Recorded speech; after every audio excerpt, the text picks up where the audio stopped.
40 miles west of the Alaskan coast, the continental shelf drops off into the abyss. Here sits Sentinel Rock. It is not an island. It is a tombstone jutting out of the Pacific.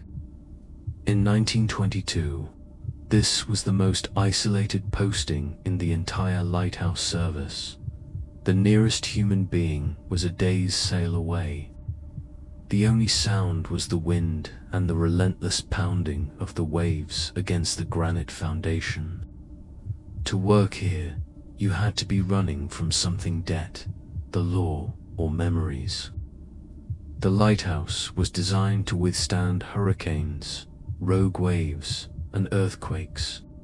But the engineers forgot one thing. They built it on top of water that had never been explored. And in the dark, you can't see what is swimming up from the trench to meet you. The logbook introduces us to the crew of November 1922. First, the headkeeper, Captain Thomas. A man of 50, hardened by salt and silence. He spoke little and slept less. Second was Elias, the mechanic, a man who preferred machines to people. And finally, William, the rookie, 19 years old. This was his first rotation. His letters home, which were never mailed, describe his excitement. He thought the lighthouse would be peaceful. He wrote about bringing books to read and watching the whales. He didn't know that Sentinel Rock had a reputation among the local fishermen. They called it the drowning point. They said that around this rock, the ocean floor didn't just slope down. It dropped straight into hell. Life in a lighthouse is a cycle of monotony. Clean the lens. Trim the wicks. Crank the weights. Check the barometer. Repeat. For the first 2 weeks, the routine was absolute. The logbook entries from this period are boring, noting only wind speed and fuel consumption. But looking closer at William's personal diary, we see cracks in the boredom. He writes about the noise, not the wind, but the vibration. He claimed that when he lay in his bunk on the lowest level, he could hear a low-frequency thrumming sound coming through the stone floor. He asked Captain Thomas about it. Thomas told him it was just the waves hitting the caverns below. The rock sings, Thomas said. You get used to it.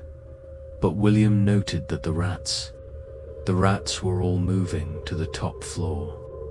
On November 14th, the environment shifted. Elias went out to the gallery to smoke and noticed the smell. It wasn't the clean scent of salt air. It smelled like sulfur and rotten eggs. When he looked down, the ocean had changed color. The water surrounding the rock, usually a churning gray, had turned pitch black. Thick, viscous, and still. Floating on the surface were thousands of dead fish. Their eyes were bulged out. Their bellies burst open, as if they had surfaced too quickly from extreme depths. The seagulls, usually noisy scavengers, were silent. In fact, they were gone. The sky was empty.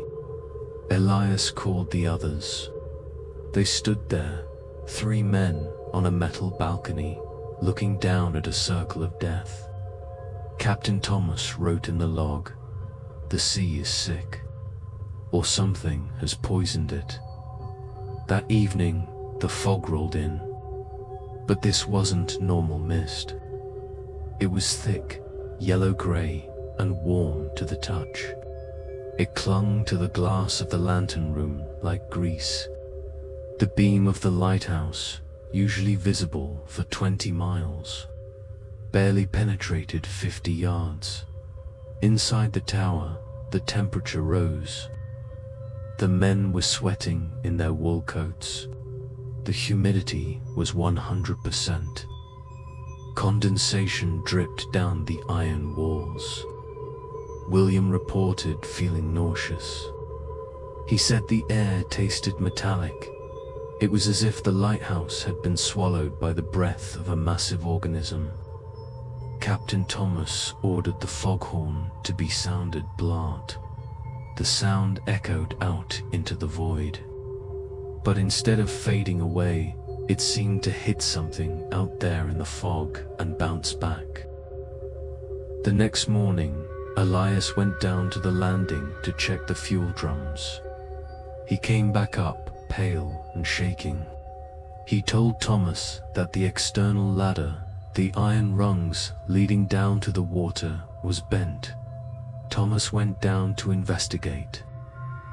The heavy iron railing, 2 inches thick, was twisted outward, as if something massive had pulled on it. And covering the metal was a layer of translucent, blue slime. It burned the skin when touched. This was the first physical contact. Whatever was in the black water wasn't just swimming. It was testing the perimeter. It was checking for a way in. Thomas ordered the heavy steel storm door at the base of the tower to be bolted shut. He took the key and put it round his neck. "We don't go outside anymore," he said. William took the night watch on November 16th. His job was to ensure the wick didn't burn out. But he couldn't stop looking out the window. The fog had cleared slightly, leaving patches of open water. In his diary, he scribbled frantically. He claimed that every time the light beams swept across the water, he saw shapes. Not whales, not ships. He described them as pale, towering things rising out of the waves and sinking back down before he could focus. Then, at 2 a.m., he froze. About 100 yards out, 2 yellow lights appeared under the surface. They were wide apart, 20 feet apart. They weren't lights. They were eyes, and they were looking up, directly at the lantern room. William realized with paralyzed horror that the lighthouse wasn't warning ships away. It was acting as a lure. By the 4th day, the psychological toll began to mount. It started with a sound. Not the low thrumming from before, but a voice. A high-pitched, melodic whistling that seemed to come from the ventilation shafts. It sounded like a woman singing, but the notes were wrong, distorted, like a record playing backward. Thomas tried to ignore it. Elias started humming along without realizing it. But William covered his ears. The sound wasn't just annoying, it was hypnotic. It made them feel an overwhelming urge to open the door, to walk down the stairs, to go into the water. Thomas, realizing the danger, stuffed wax into his ears and ordered the men to do the same. "Do not listen," he yelled. "It's trying to call us out." November 18th, the storm hit with full force. Waves slammed against the tower, shaking the foundations. But amidst the thunder, Elias heard a clang, the sound of metal hitting stone. It came from the bottom level, the storage room. The men grabbed their lanterns and a shotgun. They descended the spiral stairs. The heavy steel door was still bolted shut. The lock was intact, but the floor was wet. Puddles of seawater and that same blue slime pooled near the doorframe. And leading away from the puddle were footsteps.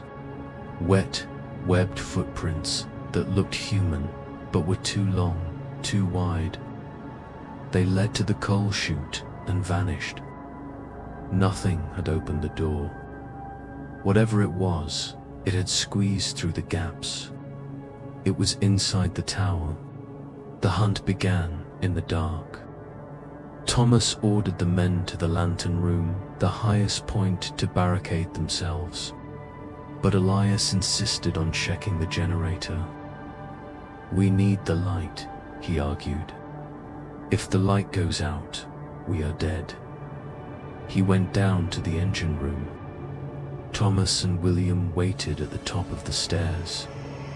They heard the engine sputter and die. Then silence. "Elias?"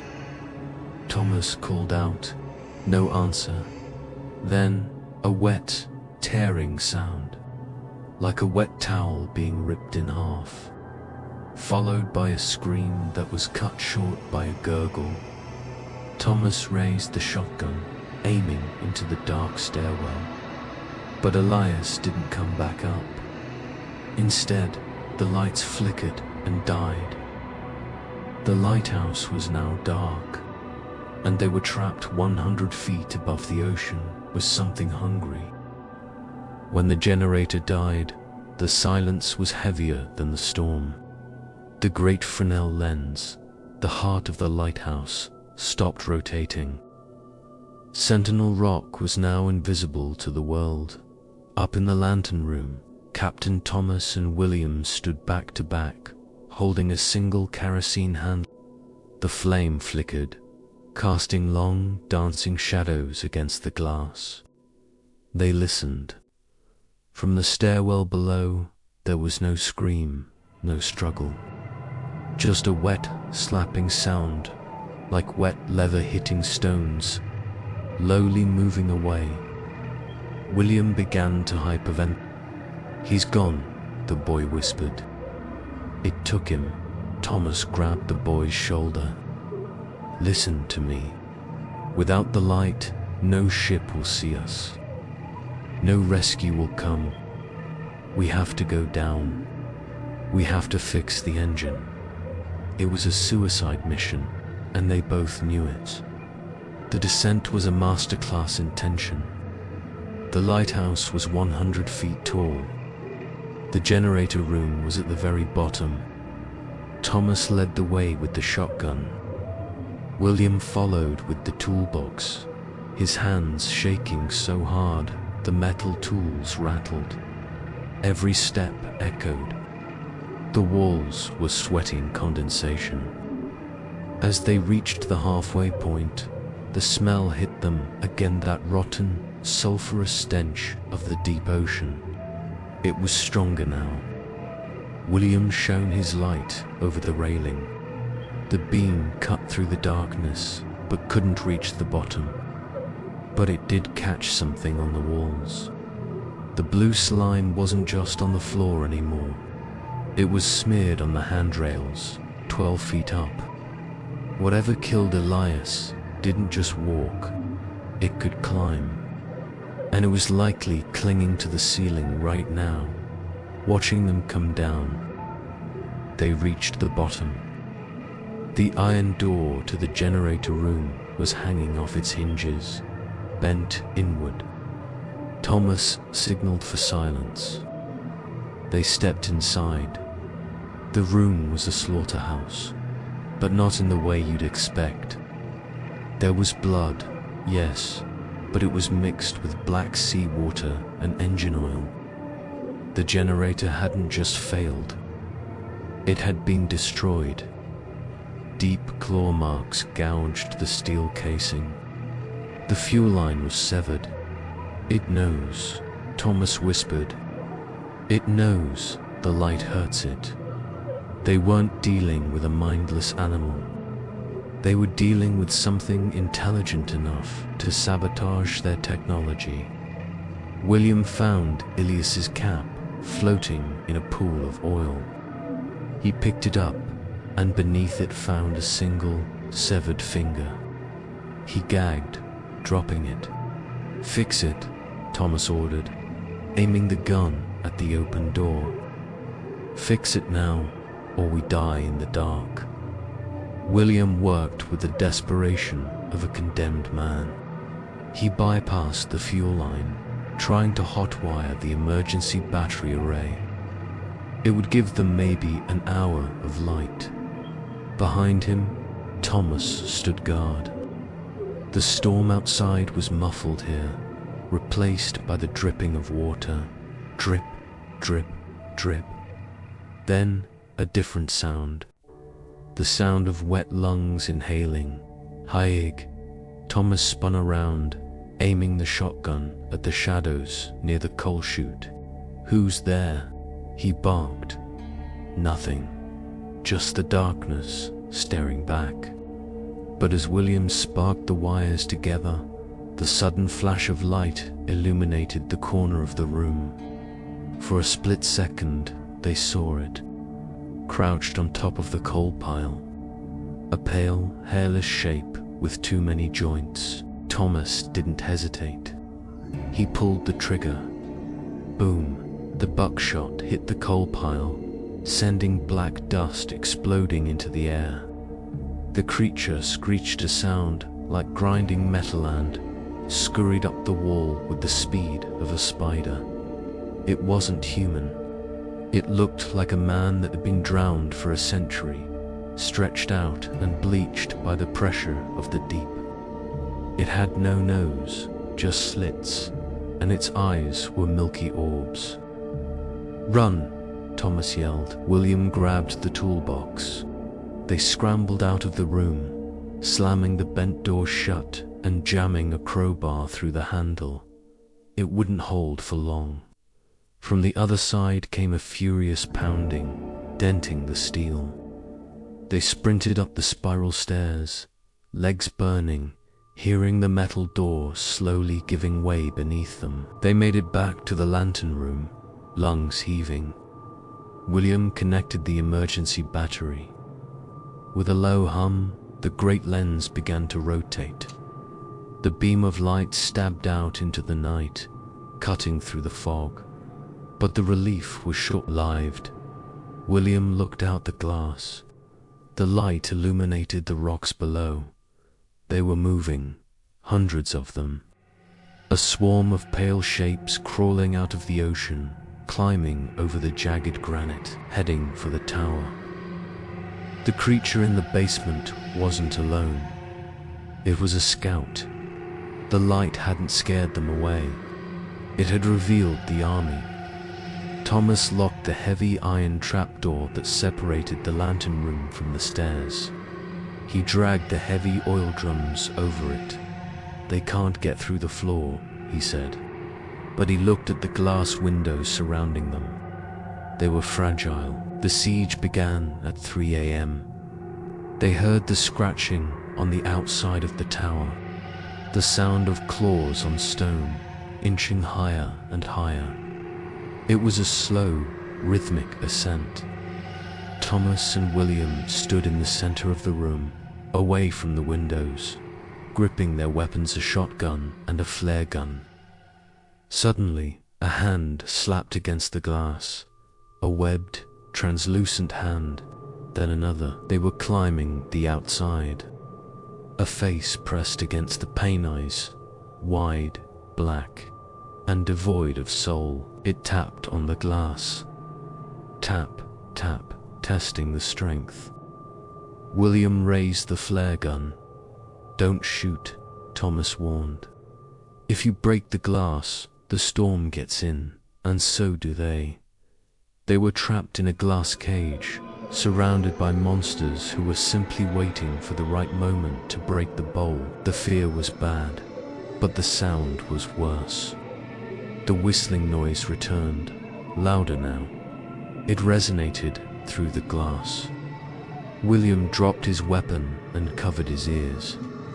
He started rocking back and forth. "They aren't monsters," he muttered. "They are family." Thomas slapped him. "Snap out of it, boy."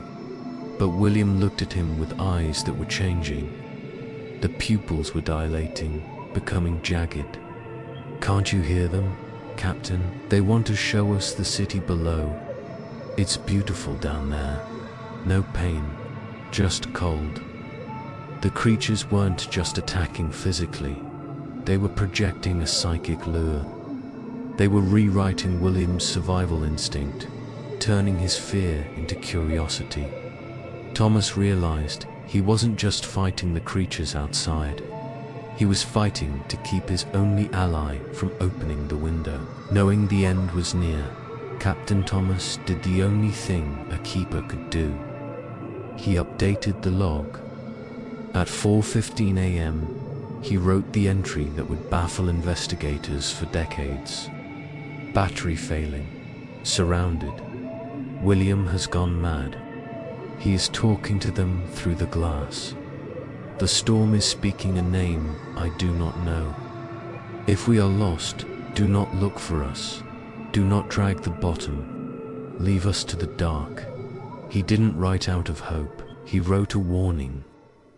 He placed the logbook in the waterproof lockbox and hid it inside the ventilation shaft, hoping someone would find it before the sea claimed everything.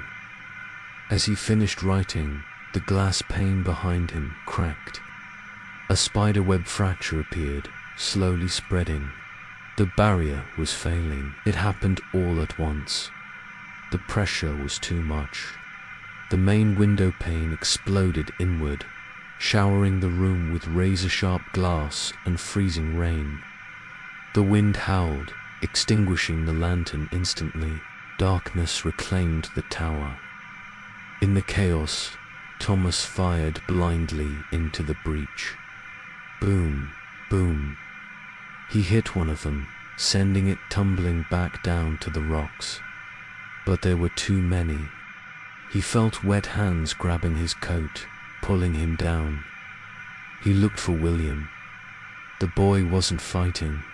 He was standing on the edge of the broken gallery, arms spread wide, smiling at the swarm. "I'm coming home," William whispered. And then he stepped off the ledge, falling silently into the churning black water below. Thomas was alone. Captain Thomas knew he couldn't hold the room. The creatures were pouring in through the broken glass like water. He had one option left: scorched earth. The lighthouse ran on kerosene, highly flammable.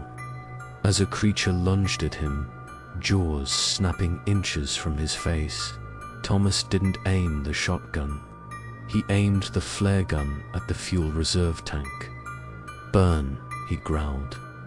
He pulled the trigger. The flare pierced the metal drum, igniting the fumes instantly. An explosion of concussive force rocked the tower.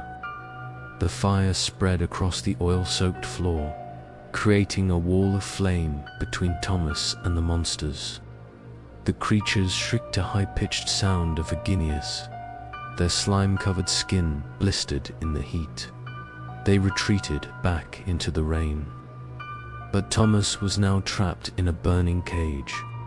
For a brief moment, Sentinel Rock became the brightest light in the Pacific, not from the lens, but from the inferno consuming the tower. The heat was so intense, it cracked the stone masonry. Captain Thomas didn't try to escape down the stairs. He knew the basement was full of them. Instead, he walked out onto the crumbling gallery balcony. The fire roared behind him. The ocean roared below him. He looked down at the black water, swarming with the things that had taken his men. He didn't jump. He simply stood there, gripping the railing, waiting for the fire to take him or the tower to fall.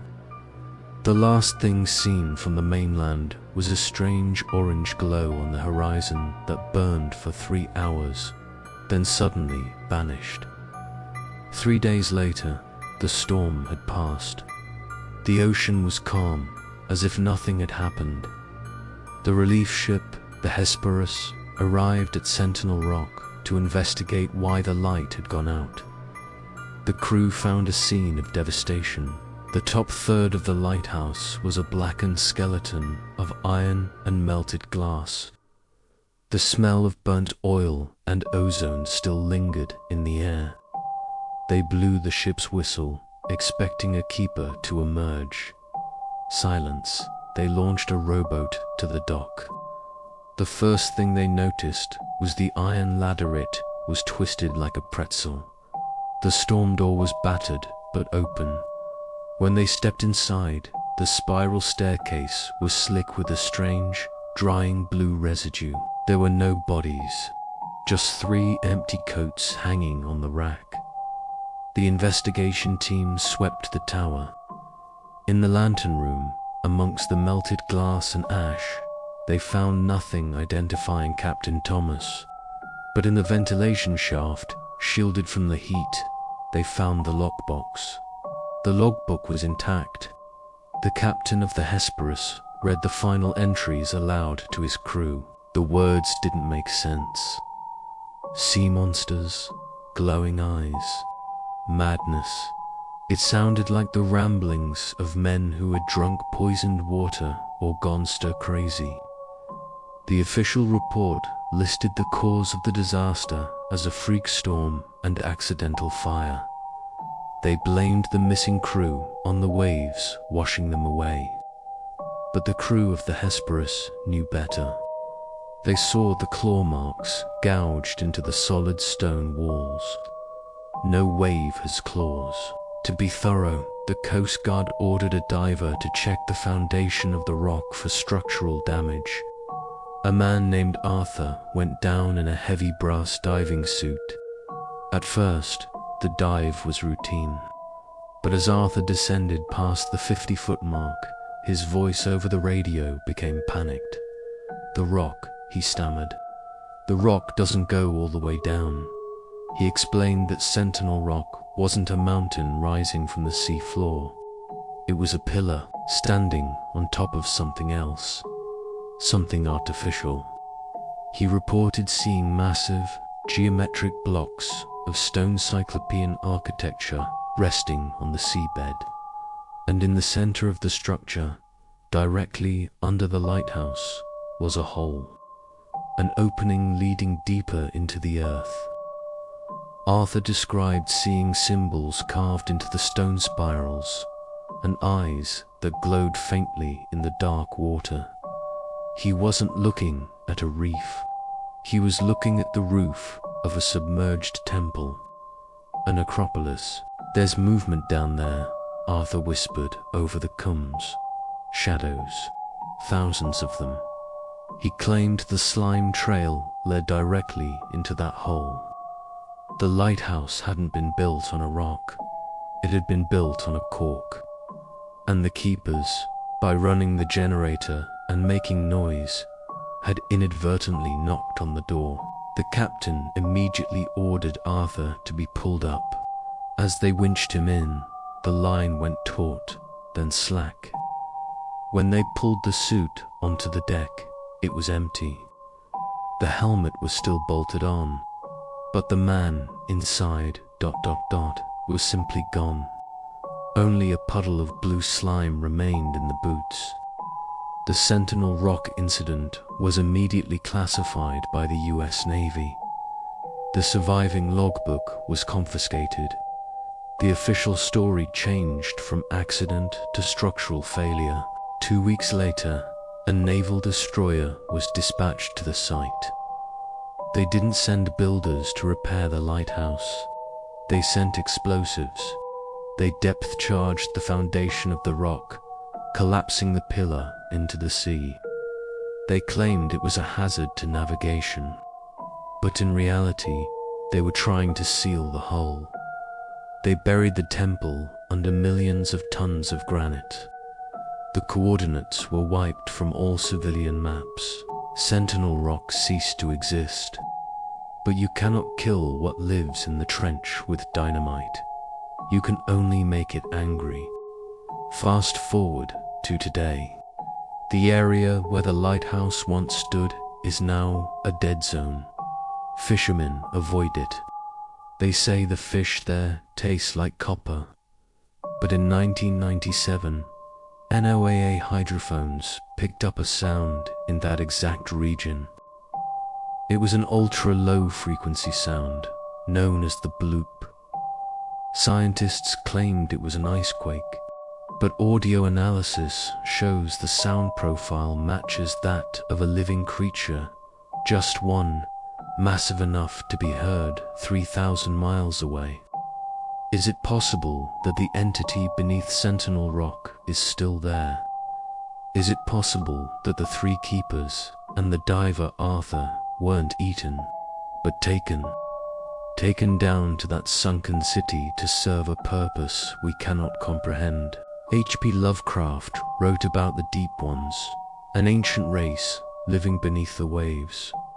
Critics say it was fiction, but Lovecraft wrote his stories in the 1920s, the same year this incident occurred. Did he know something? The ocean covers 70% of our planet, yet we have explored less than 5% of it. We look to the stars for aliens, ignoring the monsters in our own basement. The tragedy of Sentinel Rock serves as a reminder. We are not the masters of this world. We are guests. And there are landlords living in the deep who occasionally come up to collect rent. The lighthouse keepers paid that rent with their lives. So, the next time you stand on a beach and look out at the horizon, listen to the waves. Are they crashing, or are they whispering? If you hear a high-pitched singing in the wind, or if you see a light under the water where no light should be, don't investigate. Don't be curious. Just turn around and run, because the tide is rising and is bringing them back. This has been the Silent Log. Thank you for watching. If you want to see what lies inside the deepest minds of the earth, subscribe for our next file. Until then, keep your head above water.